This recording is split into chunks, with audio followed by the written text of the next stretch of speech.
Welcome to our recap of the first episode of The Amazing Race that we just got home from watching. We went to the premiere at the Egyptian Theater in Boise.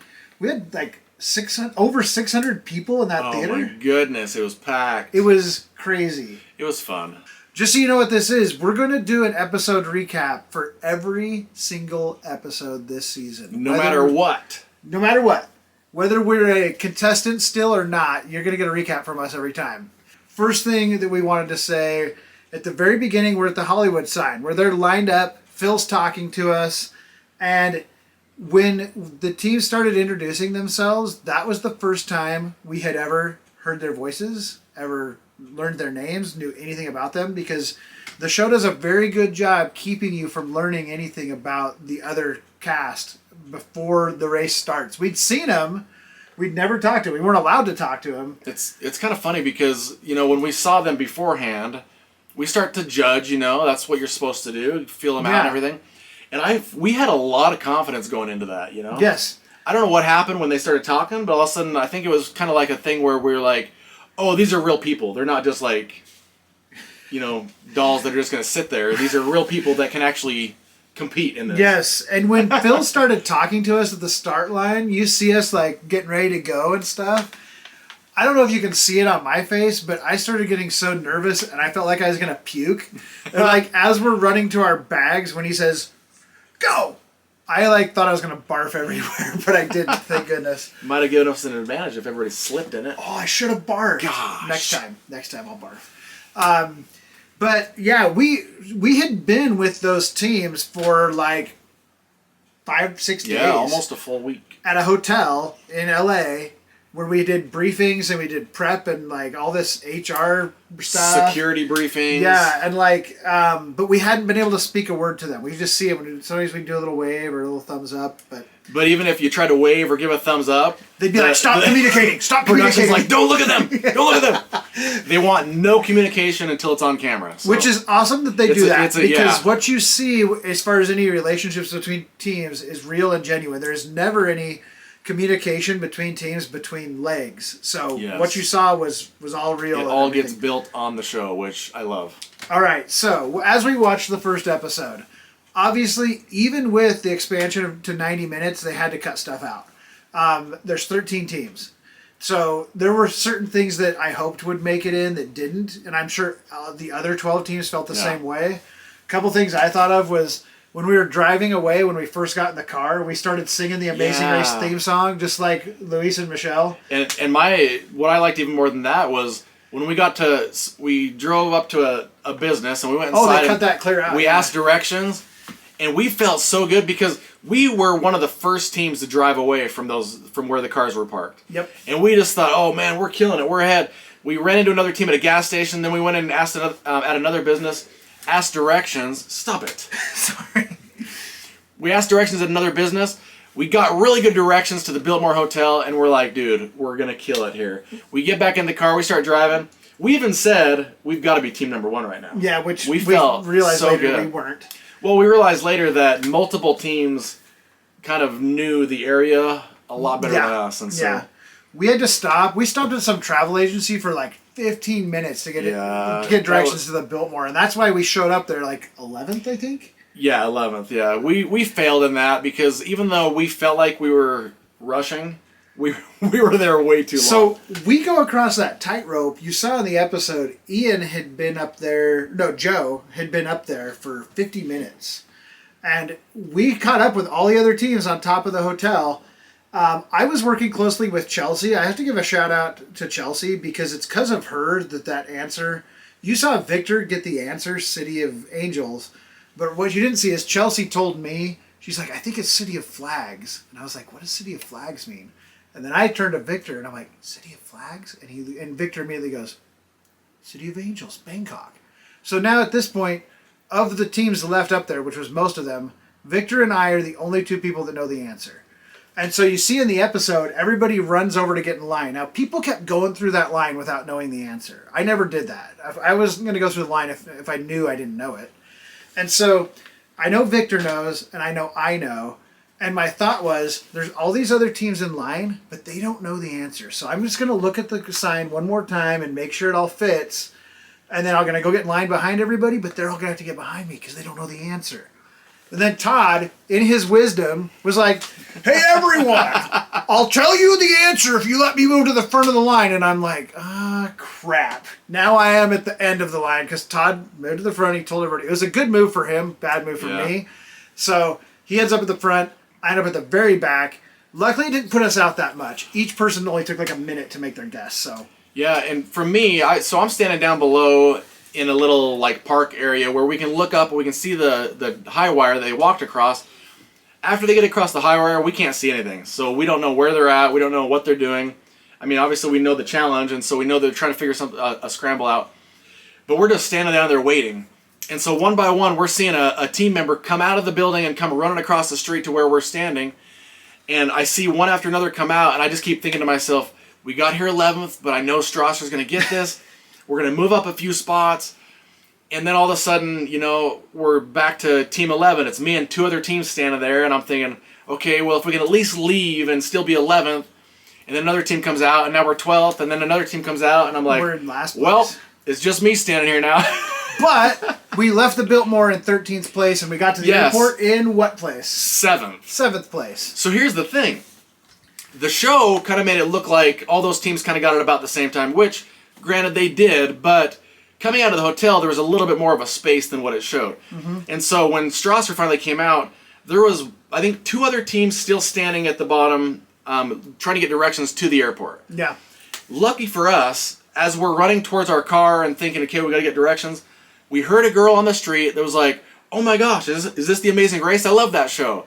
And I said, like, you get to be a part of it. You're going to help us. We need your help now. And she gave us impeccable directions to the airport, directions. And she gave them to us quick. And that's a big reason why we got to the airport in 7th place. And now, I'm also a little disappointed because they didn't show the part where I used my UPS skills, because I'm a UPS driver, you know. And because a lot of my coworkers have asked me, you know, did it help you being a driver? We're driving down towards this parking garage that we're supposed to park in. And, you know, if you know address, the way addresses work in the United States, odd numbers are on one side, even are on the other side. Numbers go high to low in a certain direction. And so once we get to this area, I'm just looking at the addresses thinking, okay, it's got to be this way. Anyway, we ended up finding that parking garage pretty quick because of that. And we were right behind Lena and Morgan in the parking garage. But it took us a while to turn in our keys. We had to find the guy to give the keys to or something. Yeah, they were just getting out of their car and starting to head towards the shuttle when we were parking. So we missed the shuttle that they were on. Now, in the show, Phil tells the viewers the first 6 teams will make it on the plane, and then after that, the 7th or whatever will be on the second plane. He didn't tell us that. Yeah, we didn't know that. He did tell us there were 2 flights. We knew it was limited. Where the cutoff was. And so we kind of had a feeling, though, that we were going to be the team that didn't make it on the flight. And sure enough, as soon as Lena and Morgan got their tickets, they put out that full thing. Well, when you think about it, you know, 13 teams, only some are going to make the first flight. Odds are the bigger half of the teams are not going to make the first flight. So when we knew we were 7th, we were still hoping, well, maybe they'll let 7 on that flight. But, you know, we kind of thought our odds are not very good for getting on that first flight. So we get to Bangkok on the second flight. We did pretty good for second flight team, I think. When we got to that big golden Buddha, we didn't even see it. We were right in front of it. We were reading our clue. We were so excited to get onto that longboat. And the big Buddha was right behind us. We start running away. We didn't even try for the express pass. We knew by that point it would be long gone. And as we're running away, I remember. Like, oh my gosh, Smythe, look at that. I turned around and I'm like, look at that big Buddha. And we looked up and took it in for the split second we could. And about 1 second. And then we ran to the longboat. Took off again. I was disappointed in one thing. On the longboat, I enjoyed that ride a lot. It was so fun. And they can't show everybody enjoying it, but I stuck my head out the side and the wind was just blowing my beard. And I was just having a really nice time on that longboat. It was so cool. So we got to that part where we had to decide between the sword play or the spa day, and I knew right away this is going to hurt, but the sword thing sounds like a dance. No, you didn't know right away. We came out of that place and you said, what should we do? Should we do the swords? I thought, that's right. I thought the spa was a trick. No! I thought the spa was a trick. Yeah. I was like, no way is it that easy that you just Yeah. endure a painful massage and don't have to do anything. And it's a total trick. But we were with Chelsea and Robin for like 10 minutes trying to find the spa place. When we got our initial directions to the spa place, we were side by side with them. We got the directions. We both headed off together. And we just thought, we're both doing the massage. Let's just stick together and try to help each other get there. Mm-hmm. And then all of a sudden we look up and where's Chelsea and Robin? They were gone. They kept saying, I think we're supposed to turn here. And we were like, no, I think we're supposed to go further straight. And so we ended up running up a little ahead and asking for directions again from somebody else. And I don't know if they turned right or I don't know what happened. All of a sudden they were just gone. So we made it to the spa well before that. Yeah, and then as soon as they left us, we went around the next corner and basically there was the spa. Yep. So we found it pretty quick after that. One thing that I was sure you would see in this episode that you didn't was all of the screaming. Oh, the spa, that massage was the most painful thing I've endured in years, decades probably. My knees still hurt from it. My knees were actually injured in that massage. I'm doing physical therapy as we speak. Well, not right now, but I'm doing physical therapy daily for my knees because of that massage. We were screaming. We were yelling. We're lucky that they didn't start us over like they did with Todd. Yeah. Because Todd said, wait, and had to start over. I said, uncle. And I don't think that the masseuses knew what that meant, so luckily they didn't start us over because... Now, he was saying uncle in a joking way, but... Yeah, I was like, uncle! But it's also possible that Todd was saying wait in a joking way, and so it's, it could have just as easily been us that started over. Yeah, I think it would have been just as fair if they started us over, but Todd got the unlucky one. Yeah. And I mean, I think they also kind of... The production that was there, they kind of knew our sense of humor at the time. They knew we liked to joke around and just have fun, and so... As we're calling out different wrestling moves, she's putting us in a headlock or the figure four, and we could hear everybody laughing as we're crying out in pain and everything. Those were some total submission holds. And I even looked at the massage are they called therapists I don't know. The massage attackers? Massagers? I don't know what they are. Massage attackers. And they were even laughing. And let me tell you, you couldn't tell this in the show either, but it was so hot. Oh, yeah. We were sweating there was times when she would grab my foot and try to pull on it or bend it, and it would slip out of her hand because I was just sweating so much that she just couldn't grip it. And even her, she was just drenched, just pouring sweat, trying to lift up my leg and bend it certain ways, and it was But I have to say, I thought they would show more of us screaming, but I'm glad they showed Rob. He had the best faces during that massage. Oh, Corey, too, for that matter. But, yeah. Dude, and can I say, Rob was a freaking legend in this episode. Oh, man. With how quickly he solved the word scramble when he was just like... It was so funny, yeah, because he signed Angels, and then he stood, and all of a sudden, it's almost like the look on his face was like, oh my gosh, how did I not get that forever ago? Yeah. Like, oh, of course, it's City of Angels. We were on that roof for an hour. And it was also funny that right before that, it was Todd or somebody was like, let's all just work together and figure this out. And while Rob's standing right behind him, he's like, nope, got it. And he just walks away. I don't even think anybody else realized. He was like, he's out of here. Another person who did really good in this episode, I thought, was Milena. She was so funny in this episode. She had one-liners and expressions and stuff that were just making me laugh my head off. But back to the matter at hand. We finished the massage. It took us forever to get a taxi. You didn't see this in the episode. Oh my gosh. We tried to stop so many taxis and they wouldn't take us. We left the massage place. Steve and Annalie finished first, but we got changed faster and we got out the door quicker than them. Yep. And so we were putting our shoes on when they came out the door. Yep. They got their shoes on pretty quick, and so we basically both left at the same time. The four of us were running away from the massage parlor together. And we're trying to get a taxi. They got in the very first taxi. All of a sudden, they're just in a taxi driving away, and we're like, they jumped in front of it and they stopped. Yeah, that's what we found out later. They wouldn't let the taxi go. We kept trying to show people where we're going because we knew pit stop is on the line, and the taxi driver just kept saying no. Yeah. It sucked. We finally kind of used Annalie's trick, I think, and just finally just stopped a taxi. Yeah, and when we got to that mat, by the way, when we got to the pit stop, we ran around that whole area for a long time before we found Phil. We went in like a back entrance over like some water, and there was rocks sticking up out of the water that we crossed, and went through a little cave, and we didn't know where we were going. And all of a sudden we came in some back entrance. That temple was a huge complex, and we explored all of it before we found Phil. And we got close to Phil. This is so stupid. I feel so dumb. as we're getting closer to Phil, there's like this production equipment around. There's like lights and a camera on a boom and stuff. And then instead of thinking, oh, we must be close to Phil, remember, I've never done this before. I turned to Smythe and I'm like, they're making a movie here or something. They're making a TV show. They're making a TV show. That's what we're doing right now. As soon as I realized, like, oh, that equipment's because of us. And then I knew, oh, we must be close to Phil, and there he was. So yeah, he was right around the corner from us. All right. It was kind of funny. So it's time for us to do our tribute. But before we do our tribute, let's snap our fingers and change our clothes. Okay, ready? Time for us to talk about our friends Alexandra and Sheridan. I think it sucks that anybody in this cast had to go out first. We had such good teams in this season. They were all great, so a good team was going to go out first. And Alexandra and Sheridan, let's talk about before the race started, when we were at the hotel in LA waiting for the race to start. So yeah, this is before we were able to talk to anybody. Every once in a while they'd bring us all into a room to give us some information. Briefing, and so we would all sit at our own tables with our teams, and nobody's allowed to talk, but you can look at each other. Anytime we had a bathroom break, Sheridan would get up, and he would start walking the room. And he'd eyeball everybody. He would eyeball you. He'd be right up next to your table, and he would just look you up and down. He intimidated the crap out of us. And I'd lean over to Strasser and be like, dude, is he intimidating us? I don't know what's going on right now. Like, dude, I'm getting a little nervous. Sheridan was in our head. He was playing mind games on us, and it was working.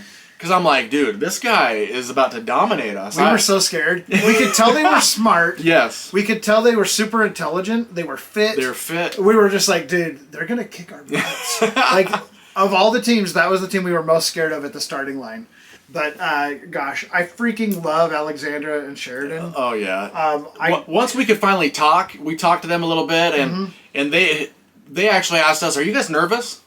And we were like, yeah, we're nervous. And so then it kind of settled us a little bit. We're like, okay, maybe they're just nervous too, and that's why I feel like he's trying to intimidate us. But in the airport in Taipei, when we had a layover on our way to Bangkok, there were all these Girl Scouts getting on the same plane to Bangkok as we were, and Sheridan talked to all of them, and it was like, hey, we're all in the Amazing Race. Will you let us get off the plane in front of you? It was a big plane with three, the big wide ones, and he got all of the Girl Scouts to back down and let us get off the plane in front of them, and he was all signing autographs for all the Girl Scouts. They were so much fun, and I wish we could have spent more time with them. So here's to you, Alexandra and Sheridan, our favorite team that went out first on this season. And here's a quick little video from Alexandra and Sheridan. Well, we were on. Yeah, hope nobody blinked, or you might have missed us because we were only on one episode. It was so cool to have met an amazing cast and to have met Phil and to have been part of this program. We're lifelong fans, and to live out that dream. Yeah, definitely a dream for us to have been on the show, and as Sheridan was saying, just like an honor to be part of a cast that was just truly such a group of really kind individuals. I ate a lot of frozen dinners. And every time I rip open the box, I would think oh, it's like opening up a clue on The Amazing Race too. So to have actually done that with real clues was very cool. Yeah, definitely, truly, just such a memorable experience. Really glad they caught our highlights too, our fine points. A real treat that they caught those finer moments, our decision-making skills on the roadblock. Direction getting. I was being thorough on the directions. Getting those directions. Catching a breeze on the tightrope. Sheridan had some zingers, yes. Snacks in the park made it or in something. there. Do they have snacks? That's what you said. But really grateful for just the experience, for meeting all of you, and for being on the show, and just for opening an envelope and flying across the world. I don't think there's anything like that. No. So yeah, I think that's it from us. It. Thanks for watching this first episode recap. Ask us questions in the comments, and because we'll always end with your questions. Here's a question that we got on our Instagram. If you're not following us on Instagram, why aren't you? It's Joel and Garrett. And you can follow us in an instant. That was dumb. You keep saying Instagram. Dude, I know, but that was just dumb. It's your joke. You killed it. All right, So- give us a question. Who's this one from? This one's from Jennifer Budge. She said, "Were you able to bring a compass, and would that help? And then were there lists of things that you could bring and lists of what you could not bring?" We were allowed to bring a compass, Yes. and it may or may not help. It just depends on if you're ever in a situation where you need it, I guess. There has been seasons before where a compass came in very handy, and so we brought one with us in case of that. Yep. And then as far as things that you can and can't bring, yes.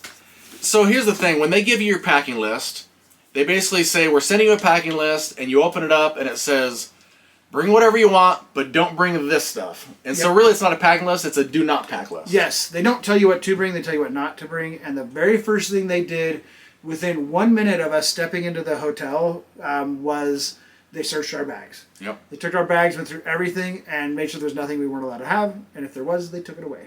And even before that moment, they took away our phones. Yep. The second we got out of the car before we went into the hotel, they took our phones.